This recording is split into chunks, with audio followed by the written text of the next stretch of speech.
Hi friends, welcome back my channel Rekha cooking blogs. ఈరోజు ఈ వీడియోలో మార్నింగ్ టిఫిన్లోకైనా ఈవినింగ్ స్నాక్కైనా ఎంతో టేస్టీగా మసాలా వడలు అయితే చూస్తామండి.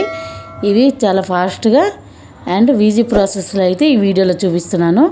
చివరి వరకు చూసి నా వీడియో లైక్ చేసి నా ఛానల్ని సబ్స్క్రైబ్ చేసుకోండి ఫ్రెండ్స్. ముందుగా ఇక్కడ నేను ఒక 1/2 కిలో శనగపప్పునైతే 5 అవర్స్ లాగా నానబెట్టుకున్నాను. తర్వాత కొద్దిగా శనగపప్పుని విడిగా తీసుకొని మిగతా శనగపప్పు మొత్తాన్ని మిక్సీ జార్లో అయితే వేసి ఎక్కువ గ్రైండ్ పేస్ట్ లాగా కాకుండా కొద్దిగా పలుకు ఉండేటట్టు మిక్సీ చేసుకోండి. తర్వాత ఇంతకుముందు పక్కన తీసుకున్న శనగపప్పుని వేసుకొని అలాగే ఇక్కడ కొన్ని 3 మీడియం సైజు ఉల్లిపాయలు, కొద్దిగా పచ్చిమిర్చి, కొద్దిగా కొత్తిమీర, అలాగే జీలకర్ర, కొద్దిగా సాల్ట్ కొద్దిగా వేసుకొని మొత్తాన్ని అయితే కలుపుకోవాలి. కలుపుకున్నాక ఇలాగ ఆయిల్ వేగాక మనం మినప వడల్లాగే ఈ మసాలా వడలు కూడా చిన్నవి చేసుకొని వాటిని అయితే వేసుకోవాలి.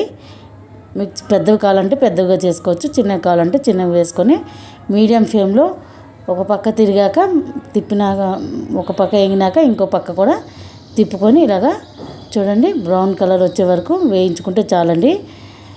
చాలా సూపర్గా అండ్ టేస్టీగా ఉంటాయి. చాలా ఫాస్ట్గా కూడా అయిపోతుంది. ఈవినింగ్ స్నాక్స్ కావాల్సినప్పుడు పిల్లలు స్కూల్ వెళ్ళి వచ్చినప్పుడు ఈ విధంగా ఒకసారి చేసి పెట్టండి. వాళ్ళు చాలా ఇష్టంగా తింటారు. నా వీడియో కానీ నచ్చినట్టుగైతే లైక్ చేసి నా ఛానల్ని సబ్స్క్రైబ్ చేసుకోండి. అలాగే షేర్ చేయండి. మీరు షేర్ చేయడం వల్ల నేను ఇంకా చాలా కుకింగ్ వీడియోస్ పెట్టడానికి వీలుగా అవుతుంది. బాయ్.